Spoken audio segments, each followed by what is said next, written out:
Welcome to The Business Fighter with Henry Penix. Henry has been the CEO, founder, and consultant to hundreds of companies worldwide. He retired a multimillionaire, financially independent at the age of 35. Henry grew up a preacher's son and was thrown in jail 3 times for various altercations. He knows what it means to come from nothing and have to fight his way to the top. Henry is the business fighter who will teach you strategic skills for winning in business and in life. Don't just spectate, participate. It's time to get in the ring. Hi, this is Henry Penix, the business fighter, bringing you another awesome podcast. I've got a guest on today that totally has blown me away. I've gotten a lot of time to speak with her. We've shared sort of our stories, and you guys are going to love her. She has a program called Soul Surgery, Healing Properly to Master Your Purpose. And she's the perfect person for it. She's got so much great experience. She's climbed the highest mountains. She's been in the deepest valleys, and she's on top. And I love this person. You guys are going to get so much out of it. I'd like for you to help me welcome Tracy O'Malley. Hi, Tracy. Hi. Thanks for having me on. I'm excited for this conversation. Oh, me too. I love bringing people on that give a lot of value to listeners. I always ask everyone that I'm interviewing that throughout the podcast, we'll, of course, find out kind of where you've been, where you're at now, and where you're going. But I always ask everyone to drop some golden nuggets. And when you drop these golden nuggets, there may be a time that I ask you to repeat something or whatever. That's just because I want to make sure my audience gets it. And if it hits home with me, hopefully it'll hit home with them. So be ready and let's go on this journey together. Let's roll. Okay, cool.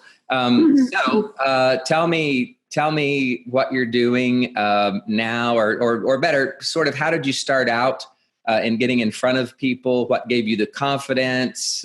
Some of your pitfalls that some of my listeners can learn from. Let's kind of figure out where you came from first, please. Well, like on paper, I was probably the least likely to be doing what I'm doing.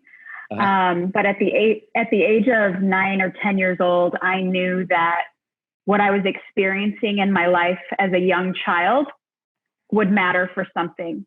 And it took about three decades for me to really realize what that looked like. You know, I was born and raised in a high functioning alcoholic home. Oh, wow. I'm Irish, so I was kind of born and bred to drink and fight, which those were probably my greatest coping mechanisms. Right. And to be the person today that's helping people heal their emotional blocked traumas and hidden emotional stuff, to have the business, to have the relationships, to have the kids and the health that they desire. It's funny to even say that today. But I am like all the things that growing up that I believe disqualified me for helping people are actually the things that qualify me the most. And I've been Okay, I hate to stop you right here, but you just said something that was huge. The things in your past that you thought would disqualify you qualified you the most. That's our first golden nugget. Yep. I think that's so true. I think what people think actually give them a disadvantage in life, or it's a liability, is actually an asset. So tell me a little bit about that. Is it that what you learned that you knew what not to do, or how did that propel you into what you're doing now? So I think that we all have things, you know, in our lives where we were either victimized, traumatized, a wound to our heart. Mm-hmm. And, you know, we experience those early in our life. Right. And even though we can look at it from our perspective, depending on your age, I'm sure it's a couple decades later, we can make logical sense of why we do what we do. But until we heal the parts in our heart, all the intellect and understanding of it kind of doesn't really matter, because we're kind of bearing it all in shame. And that shame is like this silent killer for your businesses, for your legacy that you're leaving on with your children and grandchildren and great-grandchildren. Yes. It's destroying our health. I believe, honestly, with all my heart, you know this, how I believe this, that it's definitely linked to autoimmune and this epidemic of these health crises that nobody knows how to fix. Right. I believe that it's this unhealed stuff. And so when my daughter turned 4 is when I got my first hit of, oh my God, like I can't outrun, outlast, outwit, outthink, outdrink any of the things that had hurt me in my life. Because as I was looking in the eyes of my firstborn, I realized that I don't know how to show her a different way. And so that was 19 years ago that I started my deep dive in. Now, mind you, I wasn't equipped or shown or modeled any kind of tools to do that. Right. So even though I was actively seeking it, my coping mechanisms and patterns would come in and try and interrupt that healing process. And so obviously I floundered in it for the next decade. Mm-hmm. But it was 7 years ago, after the sudden passing of my dad, and my kids were teenagers at this point, and I was in a career that I hated, even though I was successful, and in a relationship that was toxic, and, you know, feeling every bit of 40, that I knew that I needed to kind of really wipe everything out to rebuild a belief system that would serve me and be sustainable for the long haul, for everything I knew God designed me for. Yeah. How did you know that you needed to change at that point? I mean, some people carry that destructive behavior their whole life, and they never turn that shame into a Superman or a Superwoman cape that will propel them to their future. I mean, how, and I'm sorry for jumping right into this, but that's so important. Like, how did you know to change? Like, have you just had enough? Were you shown tough love? Did you have an epiphany one day? Was it a dream? Like what was that turning point? Well, I mean, on the outside, I wore every mask and every shield you would ever think. So people would look at me and think I have it all together. And I did on paper. You know, I had a successful career. I had the great kids.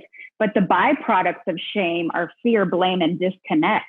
And that was like, so like every part of my soul. And after my dad died, you know, he had a 12-day cancer diagnosis. I saw how short life can be and how quickly things can change. At the same time, I was looking at both my children, and growing up, like, had you ever asked me what my greatest fear was? It wasn't like fire or sharks or heights. It was always messing up my kids. And it was around the same time that I looked at my kids. And even though I showed them something kind of different than I grew up with, the same package was being unwrapped in front of me. I saw my son coping in the ways that I did. I saw my daughter being an escapist. And I knew if I didn't repair this, I was repeating it. And I didn't want that for my kids. I knew that, you know, if we don't repair it, we will repeat it for generations and generations. I mean, love that saying. I was going to stop you, right? Ask you to say that, because that is so true. I see that in my life every day. I see something that is on, like, you know, rinse, wash, and repeat, rinse, wash, and repeat. If we don't stop and scratch that record, it's going to keep playing the same song generationally. Oh, and that's why soul surgery is so important to me, because it's helping people break the generational patterns. Because growing up, I said I was not going to be an alcoholic like my dad. I said I would not be like this isolated hermit like my mom. And even though that the wrapping paper was different, the package that I was showing up in was exactly the same. I was both of those things. And I saw my kids doing that. And so, you know, children will do what we do, not what we say to do. Mm-hmm. And so they were 14 and 15 at the time. And I walked into my boss's office, and he was the owner of the place. I was in the car industry, and I was good at what I did, you know, and making a lot of money. Well, you know, decent. And, you know, I was divorced. I was the sole provider, physically, financially, emotionally, and spiritually. And I knew that if I didn't change everything was going to change, and not in a way that I wanted. And so I walked into his office, and he was grooming me to eventually run the place. And I said, I need to go, and I'm going to go pack up my desk, and I'm not coming back. And if I do, I will die. And oh my God. Yeah. So I took my income down to zero. I went home that night and sat my kids down and said, I'm going to make some big changes, and I'm going to go away for 30 days and get the tools I need and the help that I need to know that here moving forward, I can be the best for you, so you can be the best for your life. And so my son, who was 14 at the time, he said, Mom, I'll give you up for 30 days so we can have this and you for the rest of our life. And really, he was mature enough at 14 to say that to you.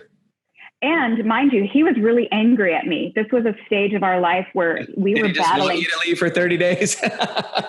No, I mean, he was my mirror. He's so much like me. Oh, wow. And, you know, he knew he needed new tools and I was the person showing him tools. So he was like, yeah, go so I can get some new tools. Wow. And so I left the next morning to go into recovery for alcohol, eating disorders, codependency, unhealed trauma, all the things, because addiction is just the symptom of unhealed, hidden emotional trauma. Mm-hmm. And I knew that because I've stopped drinking before and I still was miserable inside.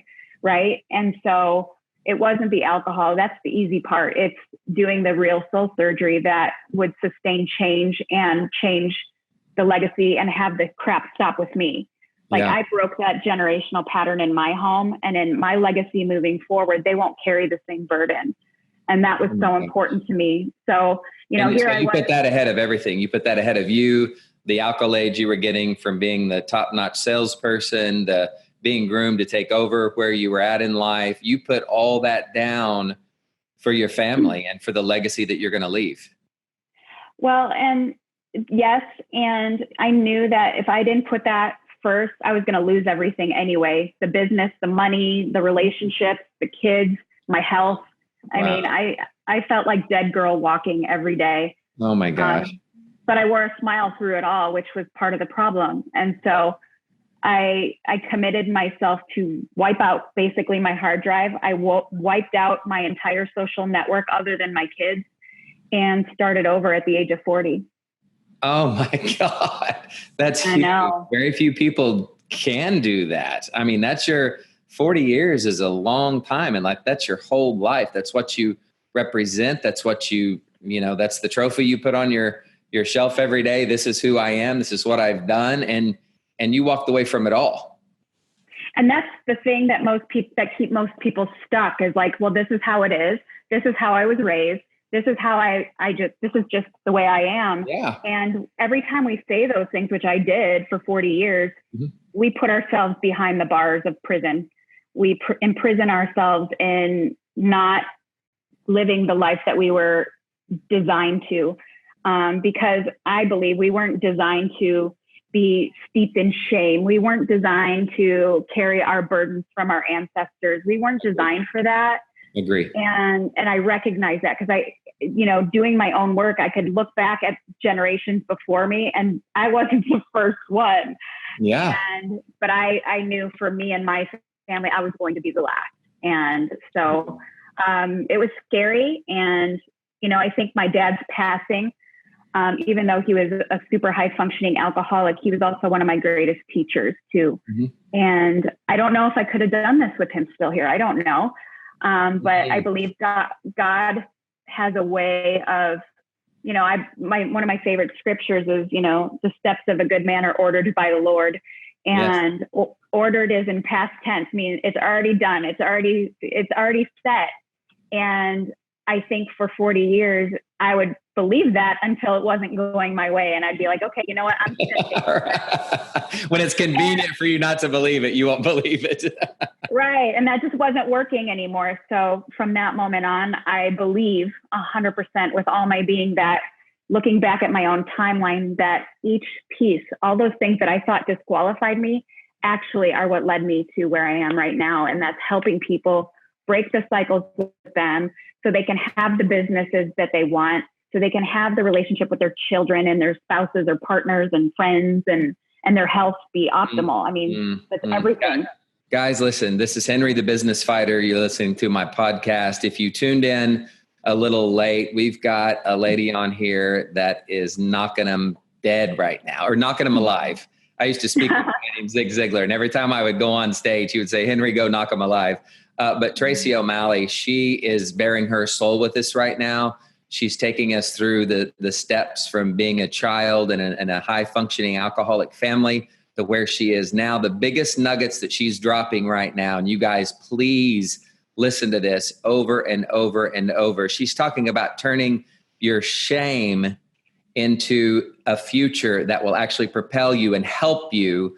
And you don't have to be shameful all your life. You can do some soul surgery and take what shame that you have in your life right now, what you name it. Is it alcoholism? Is it depression? Is it anxiety? Is it past thoughts you have from the family that you grew up in? Is it a boss that's abused you? Is it a authoritative figure that's abused you? Whatever it is, guys, any shame in your past, you can turn that into a Superman or a Superwoman cape. And Tracy O'Malley can show you how to do it. Why? Because she's done it, and she's done it successfully. And she hasn't done it like she's finished. She's done it like she's still going through it, like we all are. We never finish. I don't think we ever finish. But she's realized and recognized that the past doesn't equal the future, but that the past can qualify you for your future. I love this. Tracy, before we pick back up, tell people how they can connect with you, please. And then I want to hear the rest of that story. And then I want to get to where you're going. This is one of my best interviews. So let's do this. If you're on the social media thing, Instagram is a great place. Tracy_O'Malley. I do lots of fun stories, and I have rescue animals. So if you're an animal person, you'll see cute dogs all the time. So that's on Instagram, Facebook. I'm obviously there. And then TracyO'Malley.com is my website for some free resources or ways to learn more about what I do and how to work with me. Awesome. So you've came to a point where you've stopped the death of your father, kind of that was almost passing the torch to you to create a legacy for your family and your future. You walked away from your job. You said, I've got to go away from 30 days and get healed and come back with some tools to help my kids. So I'll create a new legacy. Like the buck stops now, the buck stops with me, and I'm willing to do this. What happened when you got back? Let's pick up from there. And what tools, like what was the biggest thing that stood out that you learned? What tools did you implement in your family? And then I want to get to where you are now. Well, what you just said is so powerful. Like the 30 days going away was the easy part, and then integrating back into my environment was the hard part, because you have all these people and characters in your life that you've done the dance a certain way. And when I came back, I wanted to keep my same dance partners, but realized that wasn't possible. And, like what I said earlier, anything I put in front of this work on myself, I was going to lose anyway. And so I had healthy boundaries. I had a new level of self-awareness. I could acknowledge my part in everything, even in things that I was even victimized in, and that's the thing. I know a lot of you guys out there have had severe stuff happen in your life. I have a history of sexual assaults in my life, obviously the alcoholic family, violence, like you name it, I've experienced it. And, acknowledging that I bought into a belief about myself based on those events, that's on me. And at any moment, I can choose to change the belief, change the story, rewrite it, and use it for something of a greater good.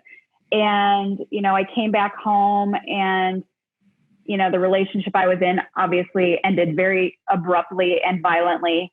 And I remember my kids looking at me like, oh my God, how is she going to react? Because they knew my old ways. And I remember looking at them, and I was still unemployed. And I looked at them and said, I don't know how we're going to be okay, but I know why we will. And for somebody like me that was always showing up as the perfect parent, you parents out there wearing your Superman and Superwoman cape, you're not doing your kids any favors, because what you do is your kids have the expectation that they can't feel anything, and they have to be perfect. And me saying, listen, I'm hurting. This hurts.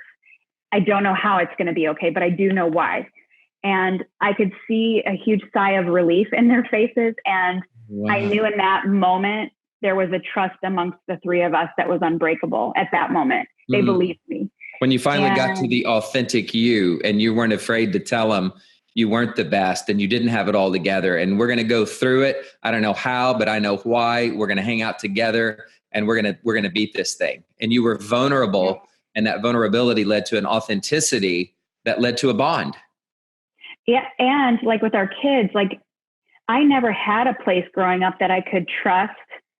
And in your own home, it should be the place that should be your sanctuary and safety. And I didn't grow up with that. And so I didn't trust easily. And my kids were starting to not trust me. And I didn't want that. I wanted this home of ours to be their safe place, and me just being vulnerable and honest with them, and the rock in the family, but in a very authentic way, created that in that moment for them. And so around the same time, headhunters were after me in the car industry because I was good at what I did. Yeah. A woman in that industry that's good at what she does is a rare find. Yep. And I turned down so many jobs. I remember sitting in an interview, they were offering me ridiculous amounts of money. And I stopped them halfway through and apologized for wasting their time because I was crawling out of my skin. I could not wait to get out of there. And you had all those old feelings come back, like that old identity that you used to play in, but you weren't that anymore. No, my ego loved that industry, but my soul hated it. My God. And I know gotta have you say that again, please. Yeah, my ego loved it, but my soul didn't. My God. Right? Wow, that's so strong. And so I walked out of the interview, and around the same time, I was about 6 months sober at that point. And I started these products, and, I just took them to start to feel better. They were like supplements and shakes, and they were amazing. And I took them and didn't tell anybody. And on day 4, I woke up feeling better than I ever had. And I was like, what the heck is this stuff? Wow. Like, what is this? And the most important thing to me was, like, even though I felt good, like the sparkle in my eyes came back. But the most important part was I slept through the night for the first time since I was 7 years old. Oh my gosh. Yeah. I used to have night terrors and all sorts of things. And I woke up thinking maybe I died in my sleep because I slept that good. And when I Googled the company, I found out it was a network marketing company. I was like, oh my God, no. Not one of those things, right? But rewind 6 months earlier when I was on the plane back to Chicago to see my dad, hopefully before he passed away, I had a come to Jesus moment, like snot bubbles coming out of my nose, the snotty prayer, like, please, not because of my dad passing away. I knew that was in God's hands and he was going to a much better place, but I was angry about where I was. I was angry that I was in a position that when my dad called, I couldn't just up and go. I was pissed off because, I had to trade time for money all the time. And I prayed for an opportunity on that airplane. And so 6 months later, when I'm Googling this company and I find out it's a network marketing company, I literally looked up to the sky. I'm like, God, this is not what I had in mind. Right. This is not what I meant, because on paper, I was least likely to build an empire in network marketing. I wiped out my entire network. I was that single mom that went to rehab, join my team because I'm the epitome of health and wellness. And it was very clear from God in that moment that you do it anyway. And it was the first time in public that I showed up authentic without any masks and just spoke my truth. And with my very few Facebook friends, it was like 400 Facebook friends, I showed vulnerability for the first time publicly. It was safe in recovery. It was safe with my therapist, but this was the first time. And I just spoke my truth. And within, a day, 53 people were asking me what the heck I was doing, not because of any physical attribute, but they could see the change in my heart. Yeah. And I realized people were telling me, like, you're speaking my language. I have felt that way for years, but I've been afraid to talk about it. And whatever is making you talk about it today, I need that in my life. And so within 2 years, so obviously when 53 people asked me what I was doing, I was like, wow, okay. There's something to this. I guess I'm doing this network marketing thing. And I remember at the same time, I got this like $250,000 offer for a job in the car industry. And they said to me, what is the dollar amount that you would need to come work for us. And I said, it could be multi-millions, and I wouldn't. Oh and, my gosh, Tracy. And I had made no money in network marketing yet. I said, I know that I am moving into the calling of my life, and it's to help people at a soul level. And this product line and this company was just the vehicle to get me to where I am today. Honestly, I knew that would help me build up a community. It would help me really practice being authentic with people and caring, loving, serving, and caring about people. And very quickly, even with no social network, I made my first $1 million in 2 years. And oh my gosh. And today my organization is like 90,000 people. Wow. And I was that single mom that went to rehab and was 6 months sober the day she started. Let me say something. Let me say just one thing really quick, and I want you to pick back up there. But this so reminds me, I was reading, my father's a pastor, and I'm very spiritual. I'm not religious, but I'm very spiritual. I pray every day, and I have a mindfulness and awareness of that. But there's a part in the Bible of a guy named Saul who used to kill Christians. And one day he was going down this road, and he got struck blind. And when he came to his senses, he figured out that killing Christians is wrong, and he switched teams and wrote most of the New Testament. When I hear that story and stories like from David and you name them, there's a ton of stories that I could recite right now. But I think God, because you mentioned this, you said, I know God had a plan and a purpose for my life and all that. And I agree with you. I think he does. I think there's things written for us to do already. When Jesus' disciples asked him how to pray, he said, pray this way. Our Father who art in heaven, hallowed be thy name. Thy kingdom come and thy will be done on earth as it is in heaven. On earth as it already is in heaven. So when I get in line with that and know that my footsteps are ordered because it already is in heaven, even when I get out of bounds, and I've been out of bounds, we could do another podcast just on the times that I've screwed up, but I've been out of bounds so many times, but God has a way of nudging us back to as it is in heaven. Mm-hmm. And I think if we realize that and recognize that, like, Saul became Paul, he changed his name to Paul, and the Bible wrote most of the New Testament. I think that's where we really walk in our divine purpose. Anybody can get to a destination, but not everybody gets to a destiny. And I think if we become destiny minded and watch those clues, like, because something traumatic happens in your life like that, and that turning point, like you had that turning point, you were on the plane, you were crying out, not because of your father, but you knew you had to change. You knew that you knew that you knew. And if you denied it anymore, it was going to kill you.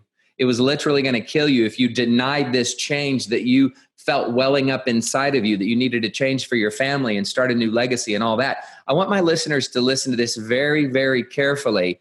If you get that restlessness or uncomfortableness, that's the first sign that something greater is trying to enter your life. Don't get away from it. Don't shy away from it, but receive it and embrace it and accept it and know that that's a nudge, just like we've all been nudged, that the sooner we listen to it, the sooner we're going to get on the right path as it is for us already and have success. So in your case, you felt the nudge, you made the change. You had a copy come in that tried to fabricate as the original. The copy was the big dollar amount from the car dealership. You turned it down and you started from scratch. You did what in your mind you probably shouldn't do or was the hardest thing to do, but in your heart, you knew it. You knew you had to do it. And when you did it, the first, 1 or 2 years, you made $1 million. 2 years from nothing. Guys, please listen to this. He'll turn your shame into your future. He'll give you that nudge. And when you feel that nudge, act on it. Listen to it. Embrace it. Okay, please keep going. You're getting me excited. So for the next 3 years, obviously, like, to do that, I came out of nowhere. I was like this dark horse underdog, and everybody wanted to know my secret. Like, what's the secret? Like, who the heck is this chick that did this? Of course, they had me speaking on stages in front of tens of thousands of people and live streamed all over the globe. And everybody's like, what is she doing? what did she do? How did she do this? Right. And it is the soul surgery, because I mean, I know how to be successful. I do. I'm one of those that when my back is up against the wall, I thrive in that kind of environment. Mm-hmm. But it was these tools of awareness, acknowledging my part, and compassionate, effective action in everything I do that really was the key to the success that was sustainable and fulfilling. And about 3 years into this rise, I mean, because it happened fast, and I was making right at $1 million a year at that point. And all of a sudden my health took a turn. And I knew, I told you this before, like at the beginning of my journey in network marketing, I knew it was the stepping stone for this calling that I'm in today. But when you're at the top of your game and you're making that kind of money and you walk into rooms and people love you, again, my ego loved it, but my soul did not. Right. Wow. And I truly believe that although I wouldn't wish what I've gone through in my health on anyone, it was the pattern interrupt I needed to be still and know that it was time to move forward in a different direction. Still obviously doing that and everything. I love it. However, the bigger calling was calling. And that was teaching people soul surgery. Love that. At a deeper level, because I could see, and even in network marketing, the people that, I mean, it's not hard to do, but only 2% of us really crush it. And why is that? It's these unhealed emotional things. In my health crisis, I saw people not getting better. I was thriving, even with all the things that I had against me in my health. I rose to the top and was healing. And again, it was doing my soul surgery, the unhealed emotional stuff that I knew there was still something there that I worked on. The stuff with my kids are amazing and doing amazing things in the world. What is the secret? Soul surgery, like healing the unhealed stuff and breaking the patterns. And, so in that season of silence, when my health needed to be addressed, God put the calling back in my heart and said, it is time to move in a different direction. And it was scary because like I said, my ego really liked how everybody loves me. Right. And I was really good at leading people. I mean, I have 7 millionaires in my organization today. So it wasn't just the Tracy show. I was leading people to that. It was the best form of discipleship I've ever done up until that point. And it was amazing. But the real reason I was able to have success was this work behind the scenes, that the secret sauce everybody wanted to know. And so God said, it's time to go do that. And so that's when soul surgery, my methodology was born, was in a recliner hooked up to IVs for 8 hours a day, every day. So, oh my God, Tracy. Yeah, it was amazing. So you got that download, you got the kind of the secret sauce that you knew you needed to share with other people. Tell me one or two golden nuggets from what people can expect from soul surgery, and maybe even a couple of tips. And then of course I want you to say again where they can get a hold of you to get more information about this and to go deeper, because from what I can see and from the thousands and millions of people that I talk to every year and that I'm in front of, everybody needs that. I can sit right here and be vulnerable with you and tell you I need that. Like everybody, when you think you've got it, that's your first problem. When you think you've already done it and you're perfect, that's your first problem. So tell us a couple things that we can learn from soul surgery, what we can expect, and then I want to find out where they can get more information. So like I said earlier, like the byproducts of shame are fear, blame, and disconnect. And if you're being really honest and turning the mirror around on you, I'm sure one of those comes up at least once a day, where you're afraid and feel paralyzed, whether it's in business or something else, or you blame other people for where you're at, or you're just shutting down, isolating. And where I want you to move to is courage, compassion, and connection. That like, every day I'm like, am I encouraged, compassion, and connection? If so, I know that today, at least, I don't have to work on any shame. Now, as you take your life to new levels, new devils will show up. Right. New layers of healing. It's just like, the things that come up and trigger me today, instead of getting ticked off about a trigger, I celebrate it and know that this is an opportunity to heal at a deeper level and grow myself in huge ways. Wow. And so with my methodology of soul surgery, I can kind of pinpoint what it's really about, where this initial wound hit my heart, and recreate a belief around that. The other thing, if you've ever broken a bone or know somebody that has, and let's say it isn't set properly, right? And sometimes the doctor or surgeon has to go in and re-break it, kind of maybe pin it together with needle or with pins, and so it can heal properly, so it can be used in its most optimal purpose, right? Mm-hmm. Our hearts are no different. You have had your heart broken early on in your life, and it didn't heal properly. And so you're not operating in your heart space at the optimal level.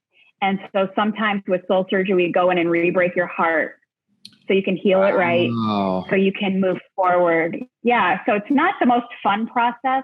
But it has to be done. It has to be done, because otherwise you're just kicking the can down the street. You and I and everybody listening knows, like, oh shit, she's right. She's right, because the same patterns keep showing up, the same triggers keep showing up, and it's because it wasn't healed properly. So, I encourage people, let your heart break a little bit. I've got you, and you will recover, and you'll recover properly. So this doesn't have to keep happening for you. It really doesn't. It doesn't have to be the same story over and over and over again. And, I wish I had a me 28 years ago or 19 years ago when I was 28 years old. And why I am so in the trenches with people for this is because I would have died for a me. I would have died for somebody that went before me and said, take my hand. I've got you. I understand. And this is going to be really freaking hard, but I've got you, and you will recover. And so, and when you say that, Tracy, there's something in me that, I like you anyway, but even if I didn't know you, when I hear you say that, there's something in the depths of my heart and my soul that totally believes you. And this 100%. Little fighting Irish girl kicks somebody's ass if they mess with me, and that when you say I've got you, you mean I've got you. And for anybody that comes into soul surgery, when Tracy says I've got you, you can let go and know that she's got you. And here's how that statement, I got chills just hearing you say it, because there's still that little girl inside of me that endured all the things, that never had a voice, that never had anybody that had her back, that felt unsafe in every environment. And anytime that she starts to rumble, because she does from time to time, that's exactly what I say to her is, I've got you, I love you, and we are safe. And today she believes me. And so she calms down pretty quickly. And it's beautiful. It's beautiful to see people really reconnect with the things that we shame ourselves for. Like, I have so much compassion for all the things that were not the greatest that I've done in my life, because it was just a little girl just trying to be safe all the time. And to know that I have reparented her in a way that she deserves, and given her the tools that she doesn't have to act out in fear or guilt or shame anymore. That, my friend, is freedom. And you can do anything. It's why business is a piece of cake for me. It's why parenting is a piece of cake for me. It's why at 47, I am the healthiest I've ever been. And the relationships in my life are such high quality. There's no bullshit. There's no drama. And we are meant to move through with ease. We really are. It doesn't mean things don't come up, but it's a great place to live, and it's worth getting your heart broken again to heal it right, so you can live the best life. That little bit of pain that you may go through for whatever it is, a week, a month, even if it's a year, against the backdrop of the rest of your life and your generations to come, is nothing. It's put in the correct perspective. It's nothing. Tracy, this has been amazing. I knew we would get some of this out, but I didn't know it would be this great. And I thank you so much for being on my podcast. please tell the people, I know I've said this 3 times, but I want to make sure they get it. Tell them where they can find you and learn more about soul surgery. And then we'll bring this to a close. There's 2 ways I do soul surgery. I can do it in a group setting where I take you through the methodology live. It's not a recorded thing. It's live, interactive, super high touch in a group setting. That is opening at the end of August, and that will go for 90 days.